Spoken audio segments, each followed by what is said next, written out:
सैफ अली खान पर उसी के घर में एक बांग्लादेशी ने हमला कर दिया। इस हमले के बाद वामपंथियों को जैसे कि सांप सूंघ गया है। अगर हमलावर हिंदू होता तो वामपंथी नेता हर दूसरे हिंदू को गाली देते मिलते। इस हमले के बाद बांग्लादेशियों का डर आपको भी सताया होगा। कहीं ना कहीं आपको भी ये लगा होगा कि इन बांग्लादेशियों को, रोहिंग्याओं को मौका मिलते ही सीमा के पार कैसे फेंका जाए। लेकिन जम्मू कश्मीर के पूर्व मुख्यमंत्री फारूक अब्दुल्ला का बांग्लादेशियों के लिए भारी दर्द छलक रहा है, या फिर ऐसा कहे कि वो बांग्लादेश की घटना को, उनकी घुसपैठ को सामान्य कर रहे हैं। आइए वीडियो में समझते हैं। नमस्कार, न्यूज़ डंका के बात पते की में आपका स्वागत है। सैफ अली खान पर बांग्लादेशी द्वारा हमले के बाद काफ़ी चर्चा हुई। भारत में चौतरफा बांग्लादेशी घुसपैठों की छीतू हुई। राष्ट्रीय विचारों के नेता घुसपैठों को रगड़कर देश से बाहर फेंकने की बात करने लगे। ऐसे में ये मामला मीडिया ने भी फारूक अब्दुल्ला के प्रेस कॉन्फ्रेंस में पूछ लिया। इस पर अब्दुल्ला ने कहा वो ऐसी घटनाओं के खिलाफ है और सैफ के अच्छे होने की कामना भी करते हैं। लेकिन अब्दुल्ला ने हमलावर के लिए कहा कि अगर किसी ने आकर सैफ पर हमला कर दिया तो आप एक व्यक्ति के लिए पूरे देश को दोषी नहीं ठहरा सकते। इस बात पर अजीब सा तर्क देते हुए उन्होंने कहा, अगर कोई भारतीय ब्रिटेन में कुछ गलत करता है तो क्या इसके लिए भारत को भी दोषी ठहराना चाहिए। उनका कहना है कि ये बातें व्यक्ति पर निर्भर नहीं करती, देश पर निर्भर नहीं करती। बांग्लादेशी घुसपैठ के मुद्दे पर उन्होंने कहा है कि अमेरिका में भी भारतीय अवैध तरीके से घुसते हैं। इस पर आपका क्या कहना है? How many illegal Indians are in America? Tell me. How many? He has given you figures, Trump. Huh? What do you call that? क्या बोलते हो यार? आज इंसान अपनी पेट के लिए किस दुनिया में नहीं जाता, वो अपनी इज्जत के लिए कहां नहीं घूम रहा है। अरब मुल्कों में देखिए कितने हमारे बाशिंदे वहां हैं, काम कर रहे हैं कि घर बच सके, यहां घर चल सके, वो भूल जाते हैं। फारूक अब्दुल्ला घुसपैठखोरों का बचाव इस तरह से कर रहे हैं कि मैं एक मिनट के लिए भूल ही गया कि सैफ पर हमला करने वाला बांग्लादेशी था, कि सैफ ने बांग्लादेशी पर हमला किया। हमें लगने लगा कि बेचारा बेसहारा अपना पेट पालने आया हुआ आदमी अपना घर परिवार पालने के लिए सैफ के घर में घुस गया। लेकिन पूंजीवादी कलाकार सैफ अली खान ने उस पसमंदा को बेइज्जत किया। फिर पूंजीवाद से पीड़ित इस गरीब अनपढ़ बेसहारा ने आखिर जुर्म का रास्ता चुना। फारूक अब्दुल्ला का कहना है कि बांग्लादेशी लोग अपना पेट पालने, परिवार पालने पोसने के लिए भारत आते हैं, जैसे भारतीय अमेरिका जाते हैं। हिंदी में कहते हैं अधवर गगरी छलकत जाए। उसी प्रकार अब्दुल्ला ने भी कहीं का उदाहरण कहीं चिपका दिया।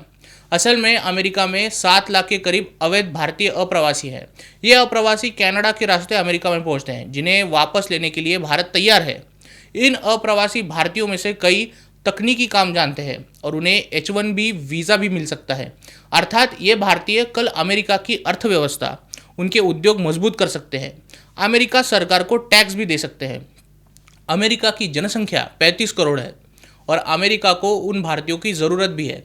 इसीलिए उनकी केस का भारत के साथ तुलना करना गलत है। लेकिन फारूक अब्दुल्ला कोई गलती नहीं कर रहे, वो बांग्लादेशी घुसपैठ का नॉर्मलाइजेशन कर रहे हैं। जैसे यूरोपीय देश में अफ्रीकियों और मुसलमानों की घुसपैठ आम बात बन चुकी है, शायद उसी तरह वो भी भारत में इस बात को आम करना चाहते हैं। भारत में इस समय 2 करोड़ से अधिक बांग्लादेशी है, जिनमें ज़्यादातर लोगों ने सरकारी ज़मीनें घेर कर अपने घर बनाए हैं। कई बांग्लादेशी झुग्गी झोपड़ियों में फर्जी दस्तावेजों के साथ रहते हैं। पिछले 1.5 महीने में क्राइम ब्रांच ने सिर्फ मुंबई में 30 से अधिक मामले दर्ज किए हैं और लगभग 50 बांग्लादेशी नागरिकों को गिरफ्तार किया गया है। आज ही की खबर है, एक बांग्लादेशी महिला महाराष्ट्र की लाडली बहन योजना की लाभ लेती हुई पकड़ी गई। बांग्लादेशी आपको फल, सुपारी, चप्पल के ठेले पर खड़े हुए मिलते हैं।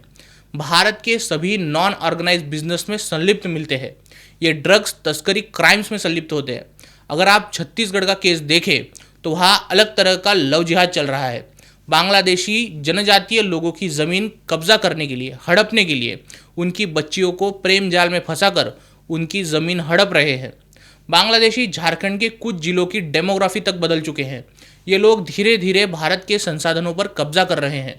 आपको इस बात से झटका लग सकता है, लेकिन इनके लिए घुसपैठ करने से लेकर दस्तावेज बनाना, नौकरी पाना, उद्योग करना, घर लेना, इन सभी ज़रूरतों की पूर्ति के लिए एक व्यवस्था बन चुकी है। इतनी बड़ी संख्या में बसे बांग्लादेशी किसी भी राज्य, किसी भी शहर की सुरक्षा के लिहाज से बड़ा खतरा है। ये इतना बड़ा खतरा है कि 6 महीने के लिए इमिग्रेशन इमरजेंसी लाकर सुरक्षा दलों और प्रशासन व्यवस्था का मोबिलाइजेशन करना होगा। चुन चुन कर इन्हें देश से बाहर निकालना होगा। अरबों रुपए खर्च करने होंगे, इन्हें डिपोर्ट करना होगा। फारूक अब्दुल्ला कह रहे हैं वैसे भारत, पाकिस्तान, बांग्लादेश और सभी सार्क देश कोई यूरोपियन यूनियन नहीं। भारत की पाकिस्तान से खून की दुश्मनी है। भारत की उन बांग्लादेशियों से भी खून की दुश्मनी है जो पिछले 6 महीनों से हिंदुओं का खून बहा रहे हैं। भारतीय नहीं चाहेंगे कि कोई बांग्लादेशी मुसलमान, कोई रोहिंग्या मुसलमान भारत में आए और नौकरी करें, क्योंकि भारतीयों ने इसी मुद्दे पर भारतीय जनता पार्टी को वोट देकर जिताया भी है। फारूक साहब, बांग्लादेशी मुसलमानों को भारत में रहना ही था तो वो बांग्लादेश बनवाया क्यों? पेट पालना है, गरीबी है, फलाना है, ढिमकाना है, ये सब कारण सार्वभौम देशों के बीच नहीं चलते। और अगर देश दुश्मन का हुआ तो बिल्कुल ही नहीं। अगर अब्दुल्ला साहब भारत को अमेरिका ही बनाना चाहते हैं तो ध्यान रखिए, अमेरिका को ज़रूरत होने के बावजूद भी वो अप्रवासियों को डिपोर्ट करने के लिए 10 अरब डॉलर खर्चने वाले हैं। कल को भारत भी डिपोर्टेशन ज़रूर करेगा। तब अब्दुल्ला साहब आप गला फाड़कर मत रोइएगा। फारूक अब्दुल्ला साहब के दिल में जितना दर्द बांग्लादेशियों के लिए है, उसका आधा भी कश्मीरी हिंदुओं के लिए होता तो वो आज अपने ही देश में निर्वासित नहीं होते। इसीलिए बेहतर होगा अब्दुल्ला साहब आप अपने पाप पहले धो लें। वीडियो अच्छा लगा हो तो लाइक कीजिए, वीडियो को शेयर कीजिए और न्यूज़ डंका को सब्सक्राइब कीजिए। नमस्कार।